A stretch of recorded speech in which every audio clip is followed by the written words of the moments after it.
জুলেখা,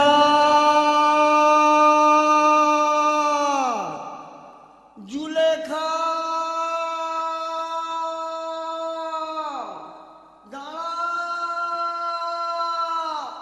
রিক্সাটা একটা ছোট্ট বাজারে এসে দাঁড়িয়ে গেল। আমি রিক্সা থেকে মেয়েটিকে নামিয়ে আমার বুকের মধ্যে জাপটা ধরে আমি তো একটু আদর করেছিলাম। ব্যাস ব্যাস, কোথা থেকে পঙ্গপালের মতো ছেলে ছোকরাগুলো ছুটে এলো, আর বর্ষার বৃষ্টির মতো আমার উপর শুরু হলো চট, লাথি, কিল, ঘুষি। আহ আহ আহ আহ আহ আহ আহ পড়ে গেলাম। আহ আমি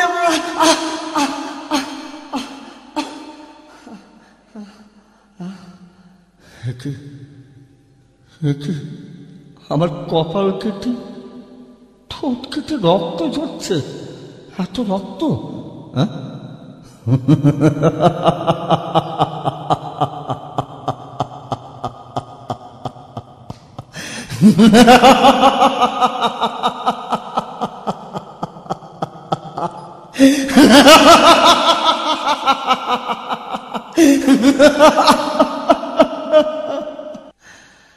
নেতাজি সুভাষচন্দ্র বসু বলেছিলেন, জনগণ তোমরা আমায় রক্ত দাও, আমি তোমাদের স্বাধীনতা দেব।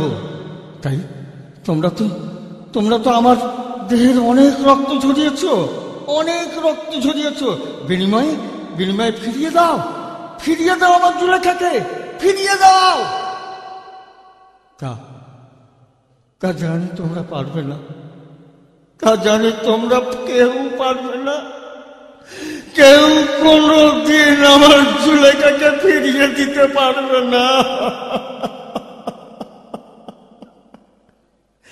না, তোমরা আমাকে না বুঝিয়ে ভুল করে মারধর করে ফেলেছ।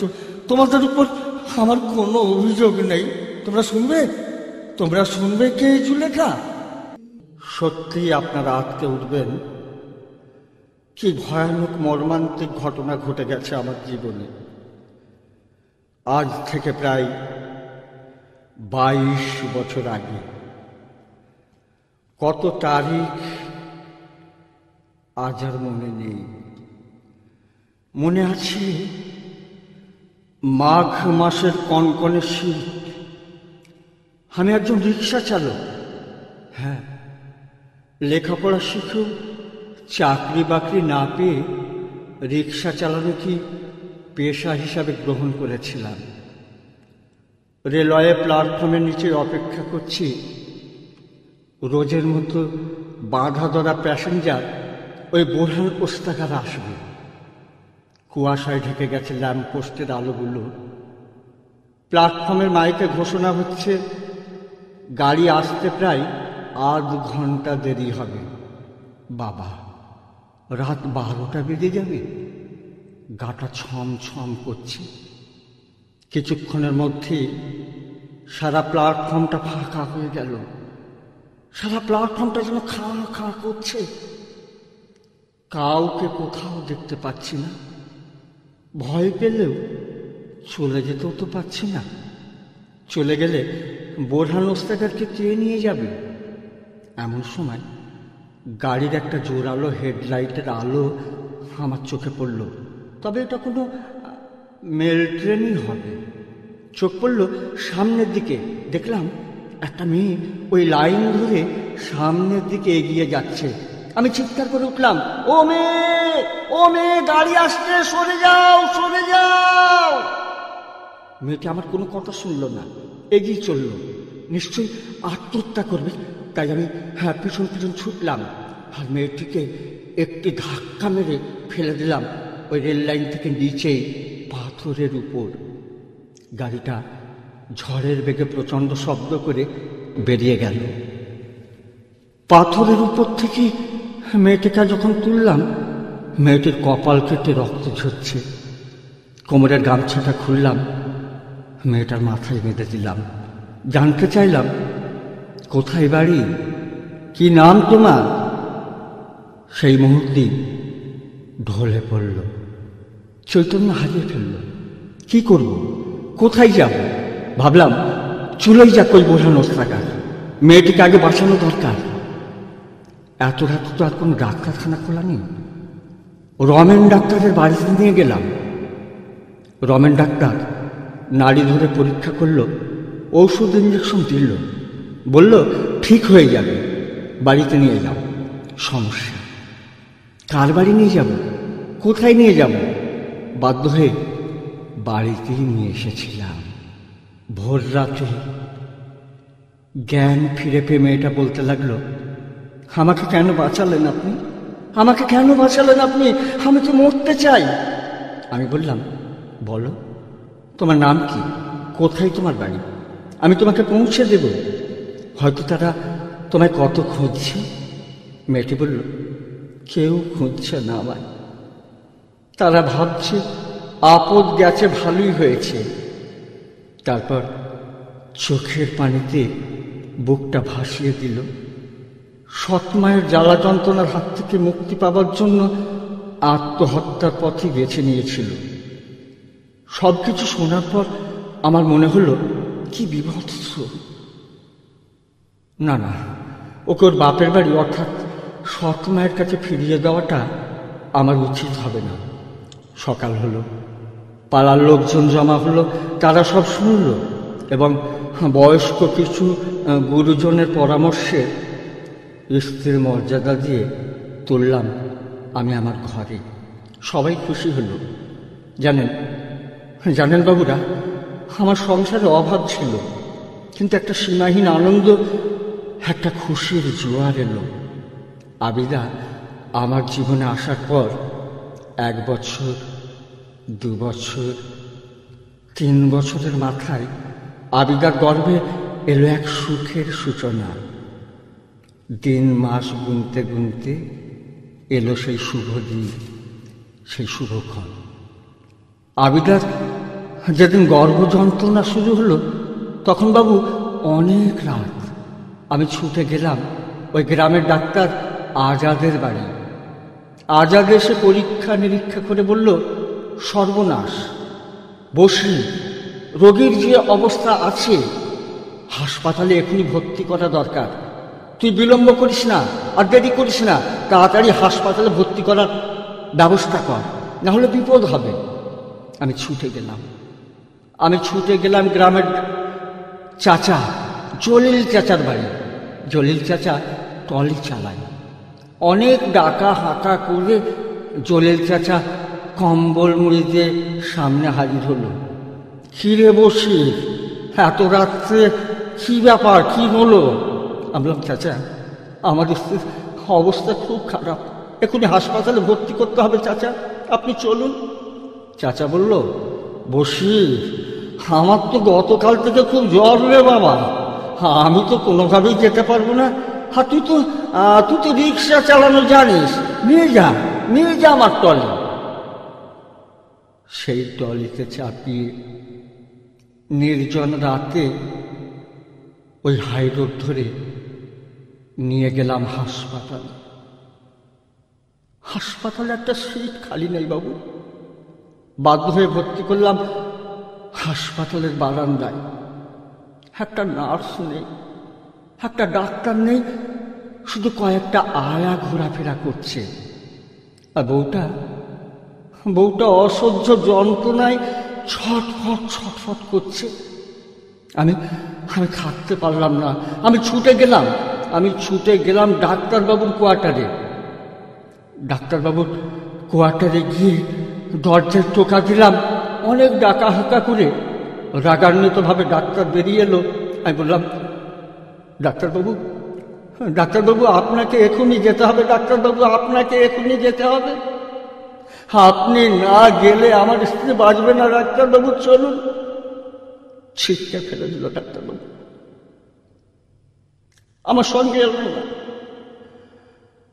বাধ্য হয়ে একাই ফিরে এলাম সেই হাসপাতালের গেটের সামনে। এসে দেখলাম হাসপাতালের গেট, সেলাই গেট পড়ে গেছে। কি করব বাবু, ফিমেল ওয়ার্ড, কোনোভাবেই আর দেখা করা সম্ভব হলো না। সেই সিমেন্ট করা চাতালি বসে পড়লাম, কনকনে শীত, গায়ে আমার পাতলা চাদর, হারিয়া বড় বড় মশার কামড়। সমস্ত কিছু উপেক্ষা করে কান পেতে রইলাম ওই হাসপাতালের বারান্দার দিকে। ভাবতে লাগলাম যে এই বুঝি কোনো সদ্যজাত শিশুর কান্না শুনতে পাবো, এই বুঝি আবিদার গলা শুনতে পাবো।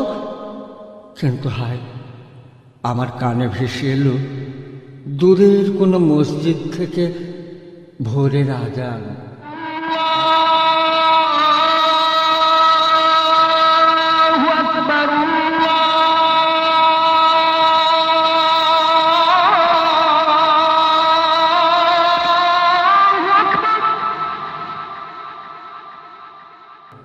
আজান আমাকে জানিয়ে দিল, বসির আর কিছুক্ষণের মধ্যে সকাল হয়ে যাবে,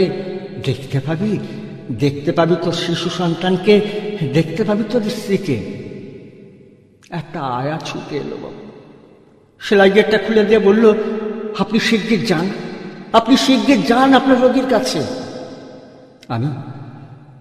আমি তর করে সিঁড়ি বেয়ে ওই হাসপাতালের বারান্দাতে গিয়ে কি দেখলাম জানেন? হাসপাতালের বারান্দাতে গিয়ে দেখলাম যে একটা নিস্তেজ নিথর দেহ পড়ে আছে, আর পাশে একটা সদ্যজাত শিশু হাত পা নেড়ে খেলা শুরু করেছে। তাকালাম বউটার দিকে, দেখলাম বউটার দুটো চোখ যেন পাথরের চোখ, যেন ঠিকরে বেরিয়ে আসতে চাইছে আমার দিকে, এক রাস ঘৃণা, উপেক্ষার অভিমান নিয়ে। প্রথমে আমি বুঝতে পারিনি যে বউটা আমার সত্যি সত্যি মারা গেছে। আমি এক পা করে এগিয়ে গেলাম। বউটার কঙ্কাল সব দেহটাকে আঁকড়ে ধরে আমি শেষবারের মতো কয়েকটা কথা বলেছিলাম, বাবু, আবিদা তুমি আমাকে ক্ষমা করো, আবিদা তুমি আমাকে ক্ষমা করো। অভাবের দড়ি টানতে টানতে শেষ পর্যন্ত তুমি আমার কাছ থেকে ছুটি নিয়ে নিলে। আবিদা, তোমার এই অকাল মৃত্যুর জন্য আমি দায়ী। আমি তোমাকে খুন করেছি আবিদা, আমি তোমাকে খুন করেছি। আবিদা তুমি দিলে মোর ফাঁকি, বলে একবার গেলে না। আবিদা তুমি দিলে মোর ফাঁকি, বলে একবার গেলে না। সারাটা জীবন মনের মতন, সারাটা জীবন মোহনের মতন সুখ দিতে তোমারে পারিলাম না। আবিদা তুমি দিলে মোর ফাঁকি, বলে একবার গেলে না। সারাটা জীবন মনের মতন সুখ দিতে তোমারে পারিলাম না। আবিদা তুমি দিলে মোর ফাঁকি। সেই যে আবিদার পাশ থেকে একদল কাদার পিণ্ড আমার শিশু কন্যাকে আমি বুকের মধ্যে আঁকড়ে ধরলাম। আপনারা বিশ্বাস করুন বাবু, আপনারা বিশ্বাস করুন, একটি দিনের জন্য ওর মায়ের অভাব ওকে বুঝতে দিইনি। তারপর ওই জুলেখা যখন একটু একটু করে বড় হলো, ও যখন হাঁটা চলা কথা বলা শিখলো, ওর মুখের আজো আজো বলি আমার বুককে ভেঙে টুকরো টুকরো করে দিত বাবু। ও ঘুরতে ফিরতে কচি মুখে বলতো, আব্বাজান, আব্বাজান, হাসিনার মা আছে, মিনার মা আছে, আমার মা কোথায় আব্বাজান? ওদের মা ওদের কোলে নিয়ে কত খেলা করে, কত আদর করে। আমি কাকে মা বলে ডাকবো আব্বাজান? আমি কার কোলে খেলবো? আমার ওই শিশু সোনার মাথায় সস্নে হাত বোলাতে বোলাতে বলতাম, তুই খেলবি আমার কোলে, আমাকেই ডাকবি মা বলে। মাহারা তুই অনাথ মেয়ে, আমাকেই ডাকবি মা বলে। তুই খেলবি আমার কোলে, আমাকেই ডাকবি মা বলে। মাহারা তুই অনাথ মেয়ে, আমাকেই ডাকবি মা বলে। তুই খেলবি আমার কোলে। সেই যে জুলেখা কুঁড়ি থেকে আজ ফুলে পরিণত হয়েছে বাবু।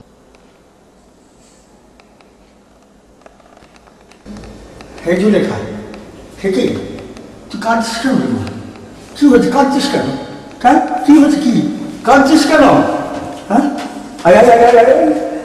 কি হয়েছে মা? বল বল, আমাকে বল, কি হয়েছে? কাঁদছিস কেন? বল বল বল শুনে। আব্বাজান, হ্যাঁ, তুমি তো আমাকে বলতে তোর মা ওই চাঁদের দেশে বেড়াতে গেছে।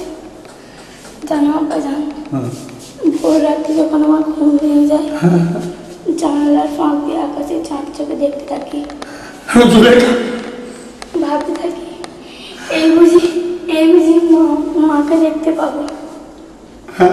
চাঁদের আড়াল থেকে মা বুঝি আমাকে হাত চাঁদে না শোনা। সকাল হয়ে যায়, সূর্যের আলো ছড়িয়ে পড়ে, মাকে দেখতে পাই না তো।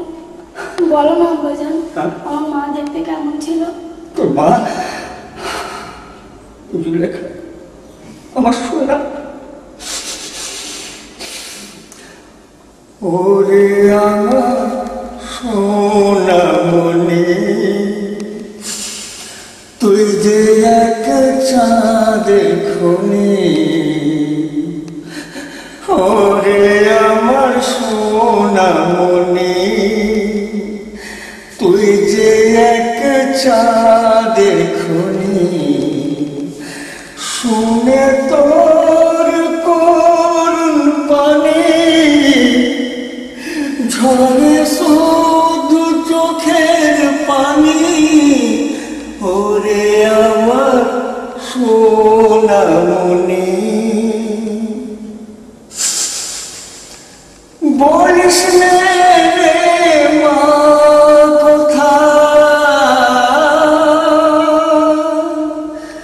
মা হয়ে মেটাবো ব্যথা, মা হয়ে মেটাবো ব্যথা।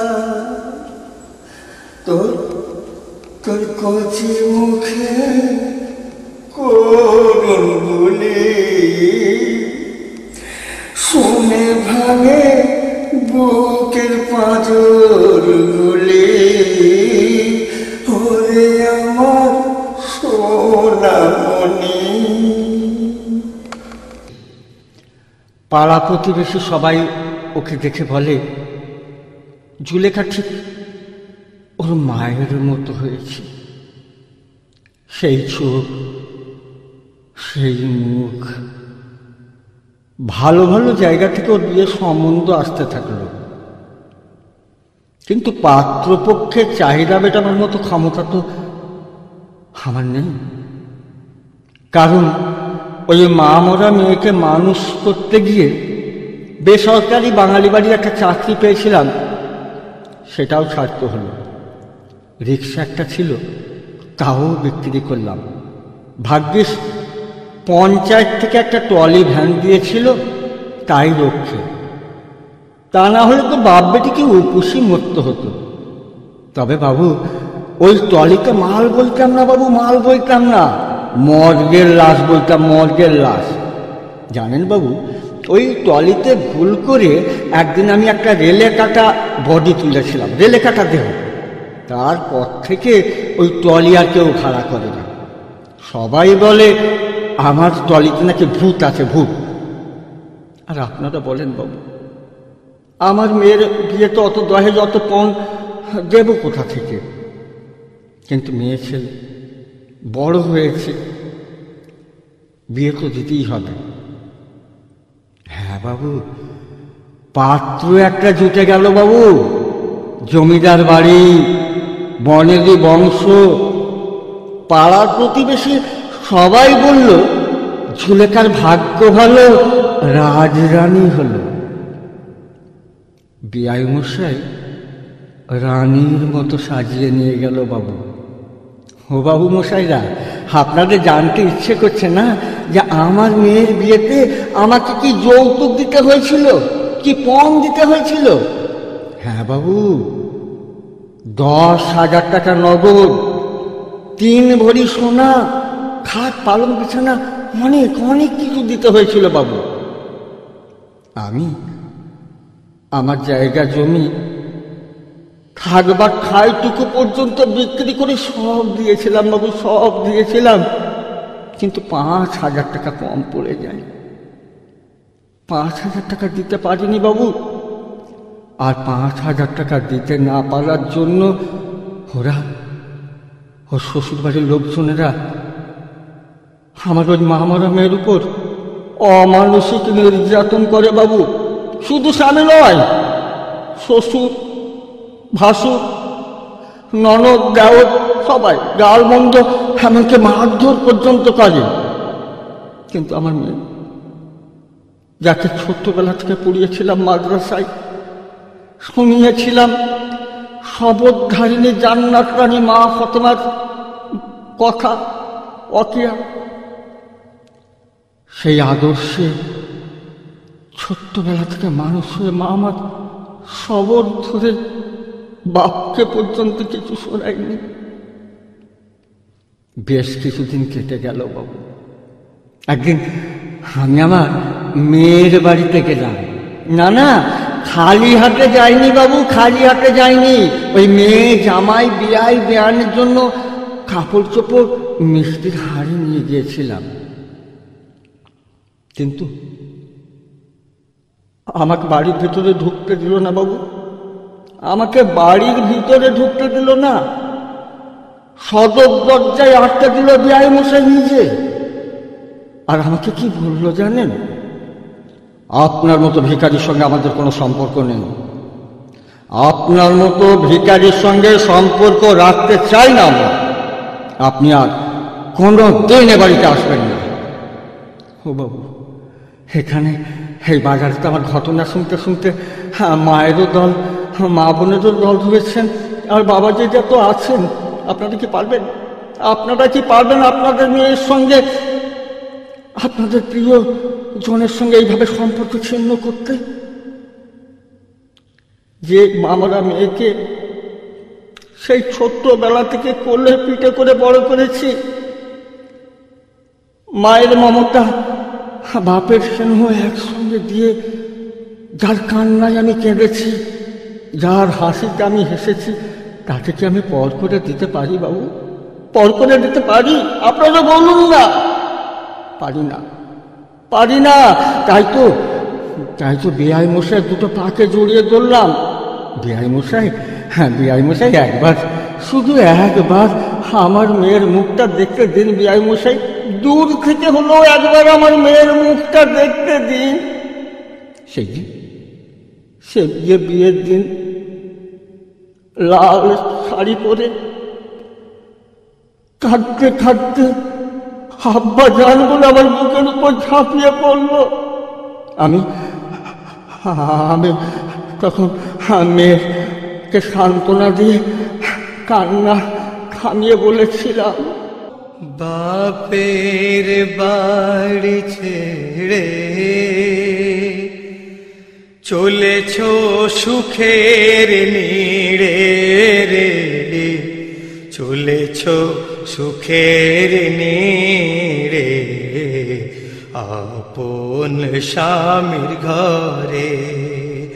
বাপের বাড়ি ছেড়ে চলেছ সুখের নীড়ে রে, চলেছ সুখের নীড়ে, আপন স্বামীর ঘরে। সুখে দুঃখে তুমি দিও সাথ, স্বামীর পায়ে তোমার জান্নাত। সুখে দুঃখে তুমি দিও সাথ, স্বামীর পায়ে তোমার জান্নাত।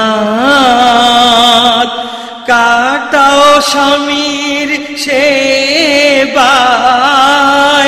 কাটাও স্বামীর সেবায়, ওটাই হবে ইবাদত, ওটাই হবে ইবাদত। পাক কলেমার বন্ধন শেষে হয় না ওই কবরে রে, শেষে হয় না ওই কবরে। আপন স্বামীর ঘরে বাপের বাড়ি ছেড়ে চলেছ সুখের নিড়ে রে, চলেছ সুখের নিড়ে। আপন স্বামীর ঘরে, আপন স্বামীর ঘরে, আপন। দেখতে দেখতে 2 বছর কেটে গেল বসির মিয়া। একদিন ভোর রাত্রে বসির মিয়া যেন শুনতে পেল তার দরজায় টোকা মারার শব্দ। শুনতে পেল যেন তার মেয়ে জুলেখার কণ্ঠস্বর। আব্বাজান, আব্বাজান, দরজা খোলো আব্বাজান, দরজা খোলো। আমি ওদের সঙ্গে সমস্ত সম্পর্ক ছিন্ন করে চলে এসেছি আব্বাজান, তুমি দরজা খোলো। ধর্মার করে উঠে পড়ল বসির মিয়া। দরজা খুলল। একটা দমকা বাতাস যেন বসির মিয়ার বুকে ধাক্কা দিয়ে চলে গেল। কই, কোথায় জুলেখা? আমি তো জুলেখার গলা শুনতে পেলাম। কোথায় গেল? তবে কি ভুল শুনলাম, নাকি স্বপ্ন দেখলাম? হয়তো তাই হবে। আজান হল। মসজিদে নামাজ আদায় করে রোজের মতো সেই নিতাইয়ের চায়ের দোকানে চায়ের অর্ডার দিল। চায়ের চুমুক দিতে দিতে ভাবছে যে আজ এতদিন পর জুলেখাকে এরকম স্বপ্ন দেখলাম কেন। জুলেখাকে দেখার জন্য আজ মনটা বড় চঞ্চল হয়ে উঠেছে। কিন্তু জুলেখাকে দেখতে গেলে তার পাওনা গন্ডা নিয়ে ওই ভিটে পার দিতে হবে। তবে এই 2 বছরে 1 পয়সা 1 পয়সা করে জমিয়ে 4,000-এরও বেশি কিছু জমিয়ে ফেলেছে বসির মিয়া। আগামী মাস নাগাদ 5,000 করে নিয়ে ওই বেআই মশাই 2টো পা জড়িয়ে ধরে বলবে, বেআই মশাই আসলটা এনেছি, সুদটা পরে দেব। তাহলে কি বেআই মশাই অপমান করে তাড়িয়ে দেবে? ও বাবু মশাইরা, আপনারা অবাক হচ্ছেন না? আপনারা অবাক হচ্ছেন? সেই যে সেদিন কাপড় চোপড় মিষ্টির হাঁড়ি নিয়ে গিয়েছিলাম, সেই কাপড় চোপড় মিষ্টির হাঁড়ি কেড়ে নিয়ে নর্দমায় ছুঁড়ে ফেলে দিল। আর আমাকে গলা ধাক্কা দিতে দিতে আমাকে বড় রাস্তায় মারতে মারতে যখন তুলে দিচ্ছিল, আমার মেয়ে জুলেখা বাপের এই অপমান সহ্য করতে না পেরে আছাড় খেয়ে এসে পড়লো সদর দরজায়। আর আমাকে কাঁদতে কাঁদতে বলেছিল, আব্বাজান, আব্বাজান, তুমি আর কোনো দিন এই বাড়িতে এসো না আব্বাজান, তুমি আর কোনো দিন এই বাড়িতে এসো না। এদের পাওনা গন্ডা না মিটিয়ে যদি এই ভিটেই পা রাখো, তাহলে তাহলে আমার মরা মুখ দেখবে আব্বাজান, তোমাকে আমার কসম। আমি তখন মেয়েকে সান্ত্বনা দিয়ে কান্না থামিয়ে বলেছিলাম, কাঁদিস নে আর কাঁদিস নে, চোখের পানি ফেলিস নে। কাঁদিস নে আর কাঁদিস নে, চোখের পানি ফেলিস নে। বাপের দোয়া সঙ্গে নিয়ে যা, তুই খেলবি দুলবি খুশির দোলনায়। কাঁদিস নে আর কাঁদিস নে, চোখের পানি ফেলিস নে। বাপের দোয়া সঙ্গে নিয়ে যা, তুই খেলবি দুলবি খুশির দোলনায়। কাঁদিস নে আর কাঁদিস নে। আল্লাহর কাছে এই দোয়া চাই, স্বামীর ঘরে সুখ যেন মেয়ে পায়।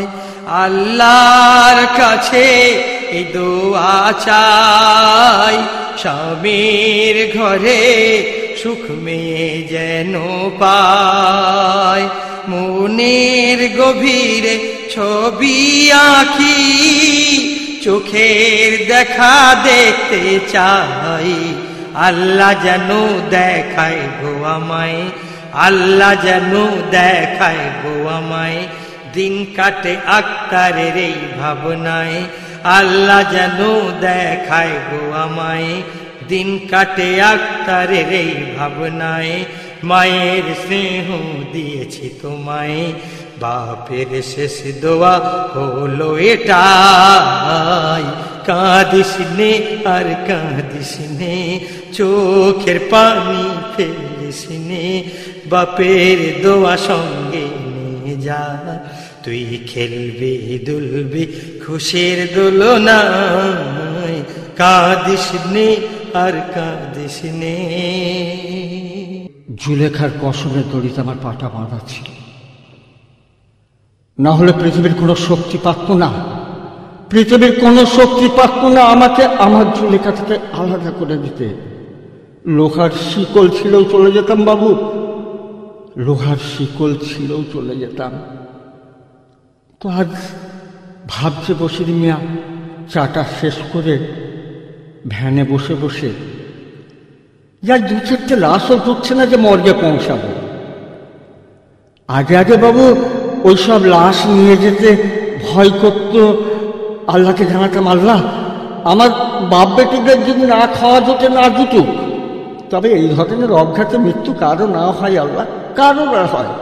আর আজ আজ জুলেখাকে দেখার জন্য মনটা এতই উদ্বিগ্ন, এতই চঞ্চল যে আল্লাহকে জানাচ্ছে, আল্লাহ আল্লাহ দু চারটে লাশ জুটিয়ে দাও, আল্লাহ দু চারটে লাশ আমাকে জুটিয়ে দাও, যাতে আমি জুলেখা মায়ের মুখটা আজ দেখতে যেতে পারি। বলতে না বলতে আল্লাহ মুখ তুলে চাইল। থানার হাবিলদার ওই কানাই এসে বলল, বশির মিয়া একটা সুসাইড বডি আছে, অনেক দূর, দৌলতপুর, মানে ভাড়া ডবল পাবে। মনটা আনন্দে নেচে উঠলো বাবু, মনটা আনন্দে নেচে উঠলো। ট্রলি ভ্যান নিয়ে গান গাইতে গাইতে চললাম সেই দৌলতপুরে। সব দুঃখ আজ যাব ভুলে রে, বুকের মাঝে হৃদয় ওই নাচে হাসে রে। আজ চলেছি সেথায় চোখের মনি যেথায়, ও আল্লাহ তুমি মিলিয়ে দাও গো আমায়, চাঁদ মুখ দেখাও গো দেখাও। আর আশা মেটাও গো মেটাও, সব দুঃখ আজ যাব ভুলে রে, বুকের মাঝে হৃদয় ওই নাচে হাসে রে। ও বাসন হাতে পুকুর ঘাটে আমার সোনার মেয়ে, চোখ জুড়াবো মন ভরাবো দূর থেকে চেয়ে। ও হাসি মুখে খুশি হয়ে বলবে সোনা মেয়ে, কেমন আছো আব্বা আমার, আমি আছি সুখে। আল্লাহ দাও মিলিয়ে দাও চাঁদ মুখটি দেখাও, আল্লাহ দাও মিলিয়ে দাও চাঁদ মুখটি দেখাও। জুলেখা সোনার মুখটা যেন দেখতে আমি পাই রে, সব দুঃখ আজ যাব ভুলে রে, বুকের মাঝে হৃদয় নাচে হাসে রে। হো বলবো সোনা আর কেঁদো না, সয় না এই বুকে, চোখের পানি শুকিয়ে গেছে 2 বছরের দুঃখে গো। এবার নেব কোলে তুলে আসবি বাপের ঘরে, 5000 হবে রে মোর 1 পয়সা করে। তাই বলে আখতার গরিবের সংসার, তাই বলে আখতার গরিবের সংসার। আল্লাহ পাকের অতি পারা জেনে রেখো ভাই, সব দুঃখ আজ যাব ভুলে রে, বুকের মাঝে হৃদয় ওই নাচে হাসে রে। আজ চলেছি সেথায় চোখের মনি যেথায়, ও আল্লাহ তুমি মিলিয়ে দাও গো আমায়, চাঁদ মুখ দেখাও গো দেখাও, আর আশা মেটাও গো মেটাও, সব দুঃখ আজ যাব ভুলে রে। এই তো সেই দৌলতপুর বাজার। সূর্যটা তখন মাথার উপরে, বাজারের সমস্ত দোকানপাট সব বন্ধ হয়ে গেছে। ওই তো সেই মিষ্টি দোকানটা খোলা রয়েছে। আজ থেকে 2 বছর আগে ওই দোকান থেকে মিষ্টি নিয়ে মেয়ের বাড়ি আমি গিয়েছিলাম। কোনার দিকে চা দোকানের লোকজনগুলো ওই দুর্ঘটনার কথাই বলা করছে। ওরা যাক, ওদেরকে জিজ্ঞেস করি, ভাই এখানে ওই দুর্ঘটনার স্থলটা কোথায়? সবাই হই রই করে বলে দিল, আপনি ইটের রাস্তা ধরে সোজা চলে যান। ইটের রাস্তা ধরে এগিয়ে চলেছি। না, এ তো সেই আমার জামাই বাড়ির পথ ধরেই চলেছি গো। আর কিছুটা এগিয়ে গেলেই তো আমার জামাই বাড়ি। মনটা একটা অনাবিল আনন্দে ঘুরপাক খাচ্ছে। যেই সময় যদি মেয়েটা এঁটো থালা বাসন নিয়ে সেই রাস্তার ধারে পানা পুকুরটায় মাজতে থাকে, তাহলে মেয়েটার মুখটা দেখে নিতে পারবো। আর তা যদি না হয়, পাড়া প্রতিবেশী কারো কাছে খোঁজ নেব, ওই অমুক পাড়ার ওই অমুকের বউটা কেমন আছে।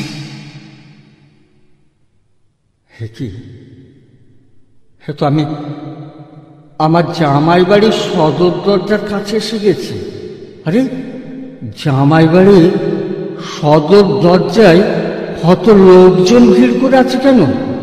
আরে ওখানে আম গাছের নিচেই সবাই উবর হয়ে কি দেখছে? তাহলে কি ওখানে লাশ? দেখি ভাই, একটু সরে যান ভাই, সরে যান।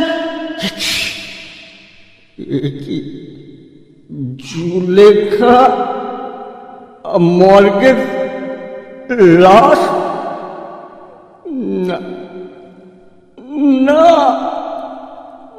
না না,